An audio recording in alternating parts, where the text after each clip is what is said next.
दोस्तों इस वीडियो में बहुत ज़्यादा इंपॉर्टेंट होने वाली है।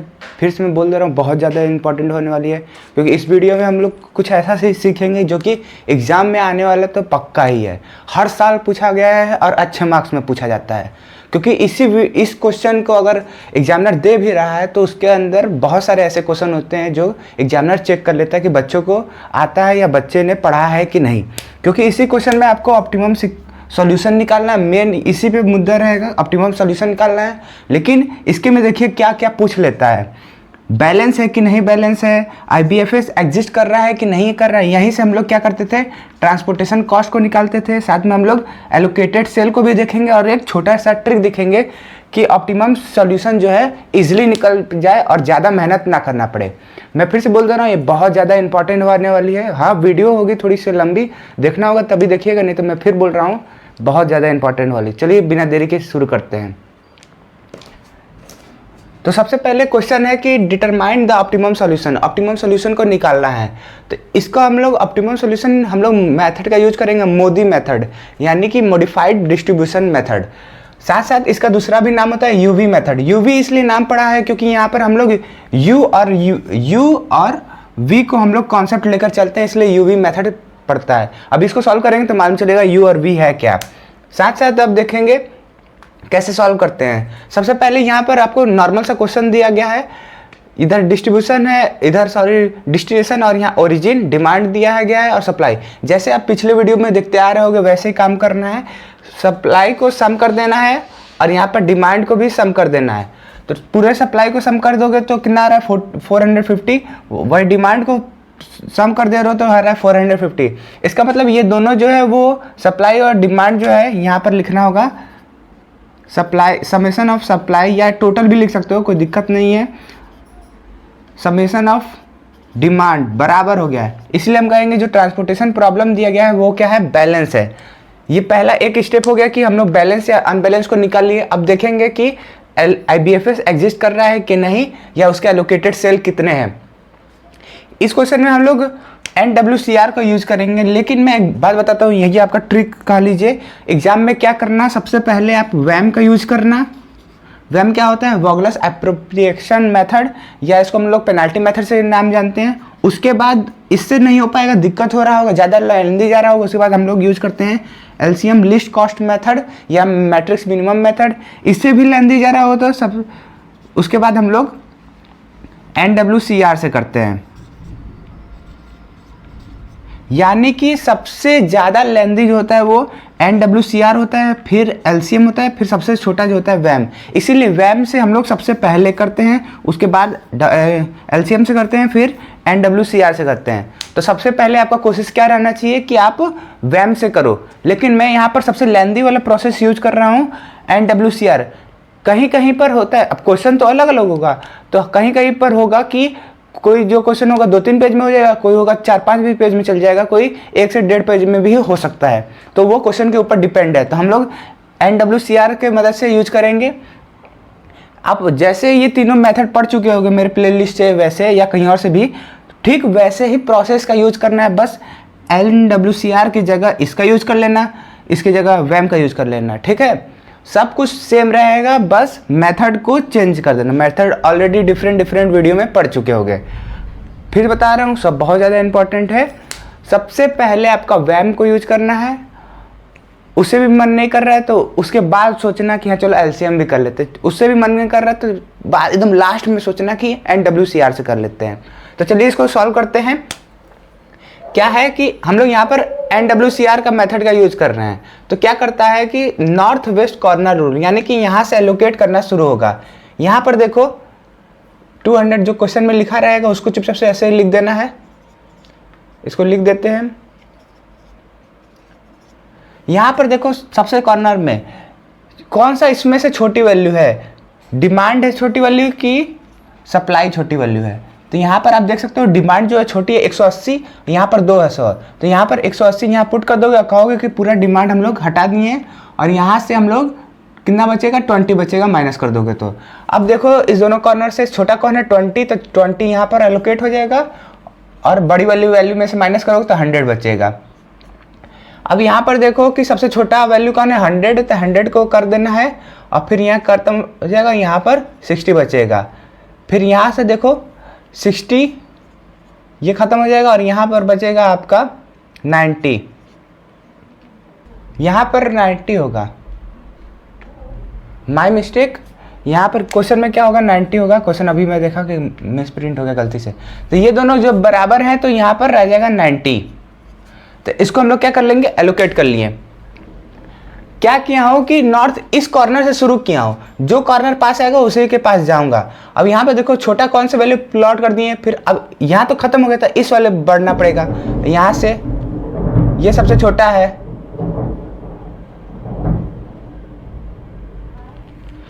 अब क्या करना होगा कि ये जब 90 प्लॉट हो गया तो इसको कर देंगे। अब हम लोग निकालेंगे total number of allocated cell. Formula होता है m प्लस n, यानी कि m जो होता है वो हमारा रो होता है, n जो होता है वो कॉलम होता है। तो यहाँ पर रो कितना है, 3 रो है और 3 कॉलम है, -1। तो फॉर्मूला है m प्लस n -1, तो कितना आएगा 5 आ जाएगा। हम लोग सॉल्व करके देखते हैं 1 2 3 4 5 ऐसे भी आ रहा है, इसलिए IBFS एग्जिस्ट कर रहा है NWCR की मदद से। इसके बाद क्या करते हैं, अब हम लोग सबसे पहला स्टेप था कि हम लोग देखें बैलेंस है कि अनबैलेंस, अनबैलेंस होगा तो बैलेंस करेंगे। फिर यहाँ पर देखेंगे IBFS एग्जिस्ट कर रहा है कि नहीं कर रहा है, नहीं कर रहेगा तो उसको पहले सही करना होगा।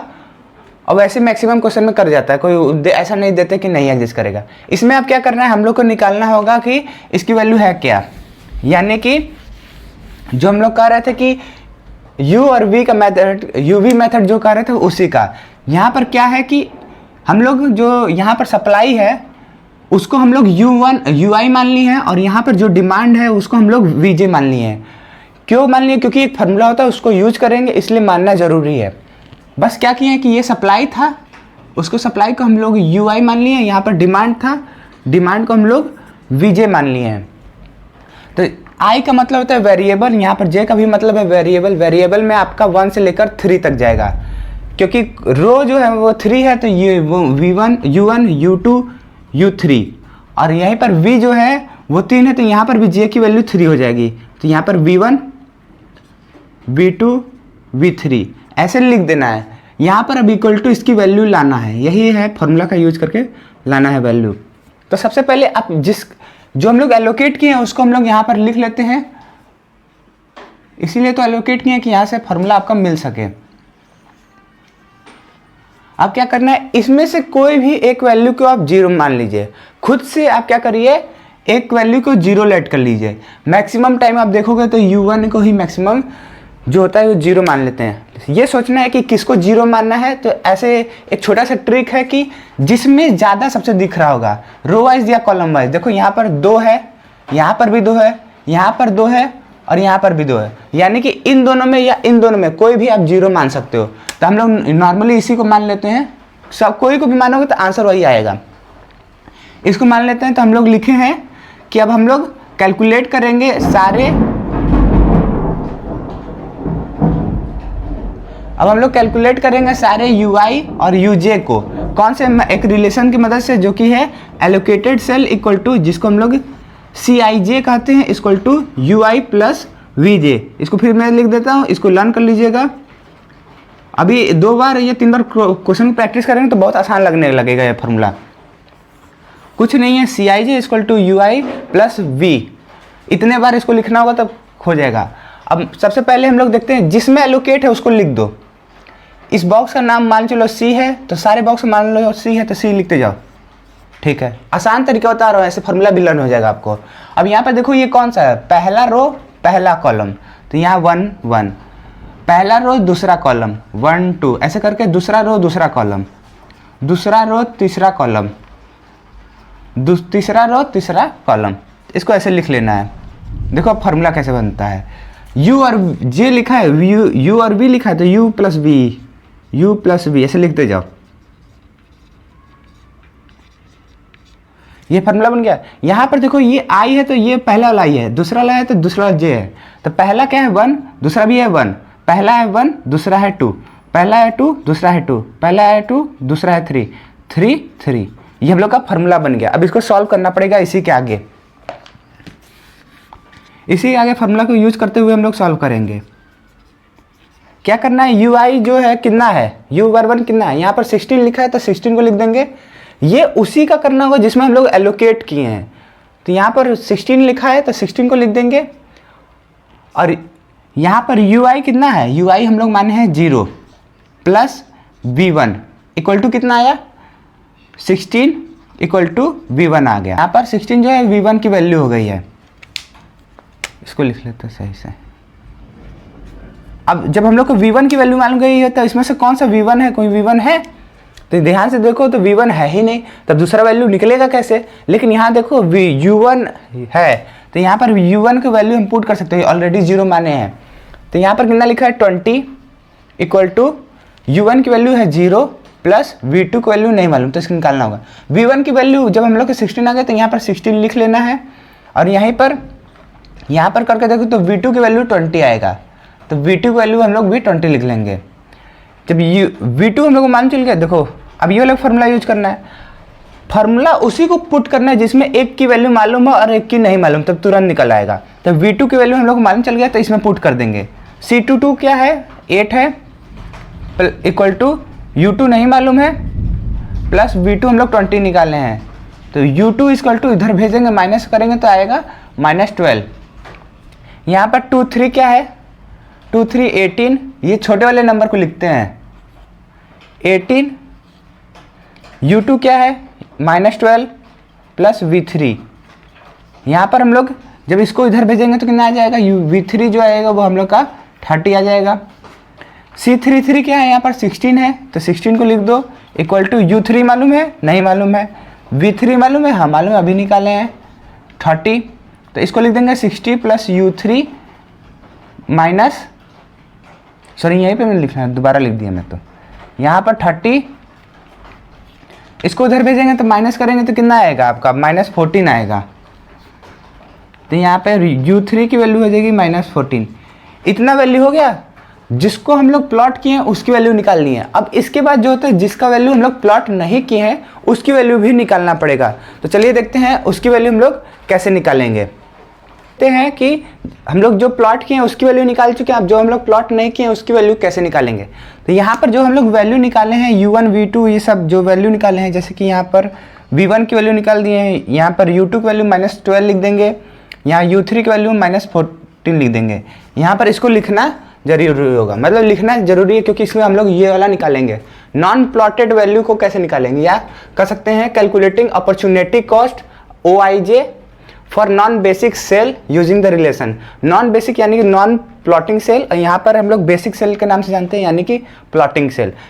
फॉर्मूला ये है OIJ equal to CIJ minus UI plus VJ। ये भी बहुत आसान है, कुछ नहीं करना है, O लिख दो, ठीक है, O लिख दिए, कितना है 1 2 3 4 है, ठीक है।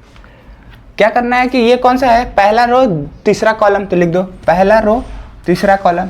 ये क्या है, दूसरा रो पहला कॉलम, दूसरा रो पहला कॉलम, उसके बाद है तीसरा रो पहला कॉलम, तीसरा रो दूसरा कॉलम, इसको लिख दिए। अब क्या लिखोगे, फार्मूला क्या है CI, तो C लिख दो, ठीक है। चलो एक एक करके बताते हैं। यहाँ पर I जो है वही I है, यहाँ पर J जो है वही J है, और ये I वही है जो यहाँ पर J है। यानी कि ये तो चीज़ अभी तो निकाले हो, यहाँ पर देखो ये वाला फार्मूला जो था I जो था I के लिए था, और J जो था J के लिए था, ठीक वही चीज़ यहाँ पर भी, जो I होगा वही J होगा। पहला वाला I होता है और दूसरा वाला हमेशा J होता है, ये फार्मूला से लर्न कर सकते हो। तो यहाँ 1 3 2 1 3 1 3 2 माइनस माइनस माइनस प्लस, ऐसे देखो फार्मूला जब लिखोगे ना तो ऐसे लिखोगे तो ज़्यादा आसानी से लिख पाओगे और जल्दी कर पाओगे, या जैसे तुम्हारी मर्जी वो तो करना ही होगा कंप्लीट। 1 3 2 1 3 1 3 2, अब कुछ करना नहीं है, बस वैल्यू करके पुट करना है। CI1 की वैल्यू क्या है, C13 का वैल्यू है 12, तो यहाँ 12 लिख दो, माइनस U1 की वैल्यू कितना है, U1 की वैल्यू है 0, प्लस V3 की वैल्यू कितना है, यहाँ पर V3 की वैल्यू भी निकाले थे हम लोग 30, V3 की वैल्यू हो गया 30। तो यहाँ पर माइनस करोगे तो कितना आएगा आपका, यहाँ पर आपका -18 आ जाएगा। यहाँ -18 आ गया है। वैसे अभी इसके लिए करोगे 14 है 26 24, इसको मैं जल्दी से कर देता हूँ। माइनस माइनस माइनस 2 1 2 कितना है -12 1 है 16 -12 + 16, तो इसका आपका वैल्यू हो जाएगा 14 -4 + 4 हो जाएगा, तो यहाँ पर आ जाएगा 10। यहाँ पर u3 कितना है, u3 है -14 + v1 है 16, तो इसका वैल्यू आ जाएगा 224। यहाँ पर u3 है -14 + v2 है 20, यहाँ पर आपका आ जाएगा 24 - 6 = आ जाएगा 18। तो ये हो गया। अब हम लोग को क्या करना है कि इसमें से खोजना है कि कोई ऐसी वैल्यू तो निगेटिव तो नहीं आ गई। तो यहाँ पर देखो ये -18, इसको नहीं देखना है, ये हम लोग बस इसीलिए यूज किए हैं क्योंकि हम लोग u1 u2 u3 और यहाँ पर v1 v2 v3 को निकाल सकें।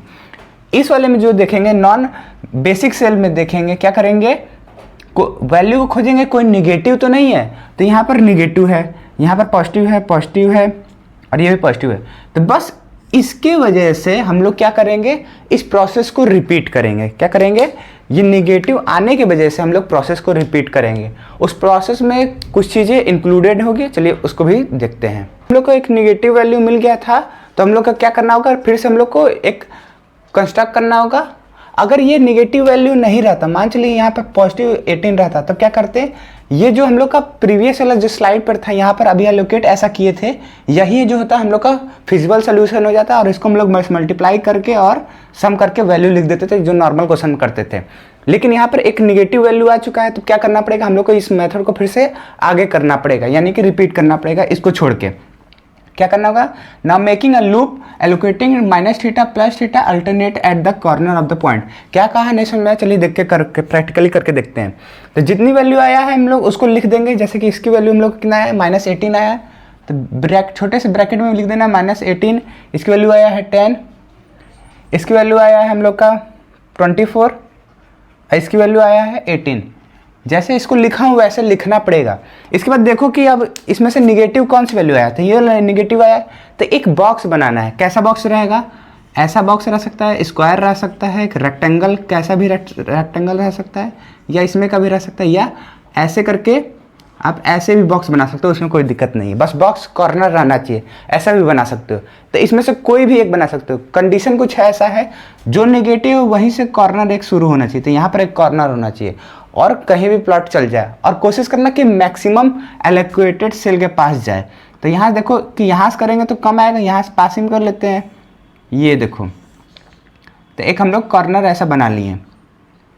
जहाँ से निगेटिव वाला शुरू होगा, यानी कि निगेटिव जहाँ वैल्यू होगी वहाँ पर हम लोग +θ लिख देंगे, तभी तो माइनस प्लस जो होगा वो कैंसिल होकर हम लोग उसको गायब कर देंगे, जो हम लोग को डिस्टर्ब कर रहा है, माइनस नेगेटिव आया है। और यहाँ पर उसके ठीक अपोजिट में +θ, जहाँ पे लिखते हैं वहाँ पर अपोजिट जो बचेगा अल्टरनेट पर -θ लिख दो, अल्टरनेट पर -θ लिख दो। अब इसके बाद क्या कह रहे हैं, थीटा जो होगा वो मिनिमम खोजो, किसके बीच में, जो हम लोग थीटा माइनस है, यहाँ पर -θ कितना है 20, तो 20 लिख दो, कॉमा, और -θ कहाँ पर है, यहाँ पर है, तो यहाँ पर लिख दोगे 60, तो यहाँ पर 60 लिख दो। जो एलोकेट किए हो उसके बारे में बोल रहे हैं, ठीक है। तो यहाँ पर मिनिमम खोजो, कौन मिनिमम है, 20 की 60, तो 20 मिनिमम है, तो 20 को हम लोग लिख दिए। अब कहेंगे कि now adding and subtracting theta को अब ऐड करना, माइनस करना, जहाँ +θ है वहाँ पर 20 जोड़ दो, जहाँ पर -θ वहाँ पर 20 माइनस कर दो। तो चलो करके देखते हैं, और सारा जो है वैसा का वैसा ही रहेगा, जैसे कि यहाँ पर 180 लिखा था वैसे का वैसे रहेगा, यहाँ पर 19 है वैसे का वैसे रहेगा। कहता है कि यहाँ +θ कर दो, तो यहाँ पर कितना है 20, जब माइनस करोगे तो आपका यहाँ पर कितना बचेगा, यहाँ पर ये ब्रैकेट हल्के मतलब जो इसको स्मॉल ब्रैकेट में लिखे हैं वो तो एलोकेट है नहीं, तो वो बस बॉक्स को बनाने के यूज में आया है। लेकिन एलोकेट करने वाले को देखते हैं, यहाँ पर -θ है, 20 माइनस करना है, 20 माइनस करोगे तो 0 आएगा, तो लिखने की जरूरत नहीं है। यहाँ पर +θ है, प्लस करोगे तो कितना आ जाएगा 120 आ जाएगा। यहाँ पर -θ है तो माइनस करोगे तो कितना आ जाएगा 40 आ जाएगा।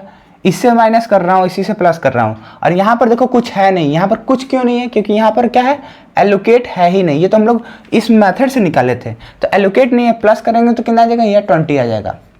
ठीक है, ध्यान से देखोगे कि तुम्हारा रो वाइज कितना था, 200 था, यहाँ पर 160 था, यहाँ पर भी देख लो 200, यहाँ पर 160, और ऐसे करके भी देखोगे तो वही वैल्यू आएगा। इसलिए इसमें चेंज नहीं होता, इसलिए यहाँ पर हम लोग मॉडिफाई को इसको क्या कर दिए हैं और मॉडिफाई कर दिए हैं, तो यही नाम पड़ा है मॉडिफाइड डिस्ट्रीब्यूशन। जो हम लोग डिस्ट्रीब्यूट किए थे उसको और अच्छे से मॉडिफाई कर दिए। इसको निकालने के बाद हम लोग फिर से अब पहला स्टेप में चल जाएंगे। फिर हम लोग अब निकालेंगे यहाँ से आपका यू आई, यहाँ पर बी वाई, वी जे और यू आई। ठीक है, तो उसके लिए एक अलग से ऐसा बनाना पड़ेगा। ये बनाने के बाद आपको ऐसा करोगे कि हम इसको मॉडिफाई कर चुके हैं, और फिर एक नया बॉक्स बनाओगे, उसमें ये लिखोगे। ये पूरे लिखने के बाद यू आई और वी जे लिखोगे एक नए बॉक्स के अंदर। तो यहाँ पर यू आई और वी जे, अब फिर से स्टार्टिंग वाले जो हम लोग किए थे वही कर लेंगे। चलिए उसको जल्दी से कर लेते हैं। लूप बनाने के बाद हम लोग क्या करेंगे, हम लोग फिर से उसको करेंगे, क्योंकि लूप बना लिए, अब उसको सॉल्व करेंगे। फिर से हम लोग C I J U I plus V J निकालेंगे, और U O I J equal to C I minus U I plus V J निकालेंगे। यहाँ पर सेम वही प्रोसेस का यूज करेंगे। और जैसे हम लोग अभी लूप बनाया था, हम लोग का एलोकेट ये वाला सेल हो गया था, तो यहाँ पर वैल्यू जो है हम लोग इसके मदद से फिर से निकाल लेंगे। जैसे अभी हम लोग पिछले मेथड से, पिछले स्लाइड पे हम लोग किए हैं कि हम लोग क्या किए थे, u1 u2 v3 को निकाले थे, तो इसकी वैल्यू हम लोग निकाल लेंगे सेम प्रोसेस से। और यहाँ पर देख रहे हो लाइन से लिखने की जरूरत नहीं, ये आगे पीछे भी लिख सकते हो, क्योंकि सबसे पहले u3 निकलेगा। यहाँ पर देखो हम लोग लेट किए थे कि v3 जो है वो 0 है। क्यों 0? हम कहे थे कि सबसे ज़्यादा सबसे रो या कॉलम वाइज, तो यहाँ पर कॉलम वाइज देखो 3 आ रहा है, तो इसीलिए हम लोग इसी को हम लोग 0 मान लिए, जो कि करने में आसानी होगा, बस उसी के लिए। उसको करने के बाद ठीक सेम वाला प्रोसेस लगाकर हम लोग ओ आई जे को निकाल लेंगे। क्या फॉर्मूला था, O I J equal to C I J minus U I plus V J. इस फार्मूले का यूज करके हम लोग फिर से ओ का वैल्यू निकालेंगे। तो यहाँ पर देखेंगे -6 फिर से आ रहा है, तो कहेंगे कि ये जो हम लोग अपॉर्चुनिटी कॉस्ट है वो सारा नॉन नेगेटिव नहीं है, नॉट नॉन नेगेटिव। सो हम लोग टेबल जो ये सेकंड वाला ये भी हम लोग को ऑप्टिमम सॉल्यूशन प्रोवाइड नहीं करेगा। तो हम लोग को फिर से लूपिंग करना होगा और एलोकेट करना होगा थीटा और माइनस थीटा को। तो उसके लिए फिर से करना होगा, तो हम लोग फिर से निकालेंगे। क्या करेंगे, जो है उसको तो निकाल लिए, लेकिन देखो कि लूप कहाँ से बनाना है। तो यहाँ पर देखो हम लोग क्या निकाले थे, निगेटिव कहाँ पर है, सबसे पहले प्लॉट कर दिए। ठीक है, अब जो हम लोग ये वाला निकाले हैं ओ वाली वैल्यू 18 -6 6 18, यहाँ देखो ब्रैकेट में आपको लिखते हुए दिख रहा होगा, तो उसको लिख देना है। और फिर लूप कहाँ से बनाओगे, लूप वहाँ से बनाओगे जहाँ से आपका निगेटिव वैल्यू शुरू है। निगेटिव वैल्यू यहाँ से शुरू है, और कोशिश करना मैक्सिमम में लूप में जाए। तो ये वाले देखो मैक्सिमम लूप यहाँ पर है, तो जहाँ पर निगेटिव होता है वहाँ पर हम लोग क्या करते हैं, प्लस थीटा लिख देते हैं। निगेटिव वाले के यहाँ प्लस थीटा, ठीक उसके अल्टरनेट पर हम लोग माइनस थीटा, उसका अल्टरनेट पर प्लस माइनस ऐसे चलता है। ठीक है, तो यहाँ पर लिख दिए। अब क्या करना है कि मिनिमम वैल्यू खोजना है। मिनिमम वैल्यू खोजो कि किसमें, ये जो निगेटिव वाला लिखे हैं उसमें से। यहाँ पर 180 है, यहाँ पर 40 है। 40 और 180 कितना आया 40। तो कहाँ करो, जहाँ माइनस थीटा है वहाँ पर 40 माइनस कर दो, और यहाँ पर जहाँ प्लस थीटा है वहाँ 40 प्लस कर दो। यहाँ पर ब्रैकेट में कुछ है नहीं, जब हम लोग ऐसे एलोकेट करते हैं तब कुछ माना जाता है, लेकिन अभी फिलहाल कुछ नहीं है। तो यहाँ प्लस करोगे तो आएगा 40। तो सबको हम लोग एलोकेट कर दिए प्लस माइनस करके, तो ये वैल्यू आया। तो अब हम लोग क्या करेंगे, लूप बना के ये बना लिए हैं, इसको हम लोग टेबल 3 मान लेते हैं। तब टेबल 3 को मान लिया। फिर से अब हम लोग क्या करेंगे, यू आई वी जे और ओ आई जे को निकालेंगे, जैसे ये वाला निकाले हैं और इसके पहले वाला प्रोसेस में निकालने हैं। तो अभी लग रहा होगा कि आपको समझ में नहीं आ रहा होगा, लेकिन इसके ठीक पिछले वाला स्लाइड में जाइए, उसको एकदम डीपली अच्छे से समझिए। वही चीज़ यहाँ पर किया गया है, फिर वही चीज़ यहाँ पर किया गया है। यहाँ पर क्या करेंगे, ठीक यही वाला प्रोसेस लगा के इतना जो लिखा हो, मतलब मेथड यही रहेगा, लेकिन आंसर कुछ और रहेगा। तो यू आई जो है निकाल लेंगे और वी जे निकाल लेंगे। तो यहाँ पर u1 16 आया, u2 14 आया, u3 20 आया, 0 -6 -4 आया। और सॉल्यूशन किए तो जो ये ब्रैकेट जो खाली जगह है यहाँ पर उसकी वैल्यू जो निकालनी है, जो हम लोग आई जे को कहते हैं, उसकी वैल्यू देखें तो सारा पॉजिटिव है। तब हम लोग क्या लिखेंगे, ध्यान से सुनिएगा। अब लिखेंगे हम लोग वह चीज़, यहाँ पर क्या लिखेंगे उसको बता रहा हूँ, यहाँ से देख के लिख लीजिएगा। All optimum costing cost non negative, यानी कि सारा पॉजिटिव है। सो टेबल थर्ड, जो हम लोग इसको टेबल थर्ड मान ले रहे हैं, इस वाले को table third gives the solution of the optimum solution. यहाँ पर डू नॉट की जगह बस do provide the optimum solution and hence the optimum solution is. तो हम लोग यहाँ पर ऑप्टिमम सोल्यूशन के लिए क्या लिखेंगे उसको भी देख लेते हैं। ऑप्टिमम सोल्यूशन के लिए हम लोग लिखेंगे यहाँ पर, जो ये ब्रैकेट दिख रहा है मल्टीप्लाई करने वाला system, 140 multiply 16 plus 60 multiply 12 plus 40 multiply 14 plus 120 multiply 8 plus 90 multiply 16। इसको सॉल्व कर देंगे तो हम लोग का ऑप्टिमम सोल्यूशन आ जाएगा। आशा करते हैं कि क्वेश्चन को समझ में आ गया होगा। हमें इसमें कोशिश की कि एक ही चीज़ को दोबारा करना था, फिर से उसी चीज़ को दोबारा करना था। तो इसी चीज़ को शॉर्ट इसलिए आते हैं कि अपलोड करने में दिक्कत होता है, और इसको जरूर से देख लीजिएगा, एग्जाम के लिए बहुत ज़्यादा इंपॉर्टेंट है। मिलते हैं अगली वीडियो में, फिलहाल के लिए जय हिंद।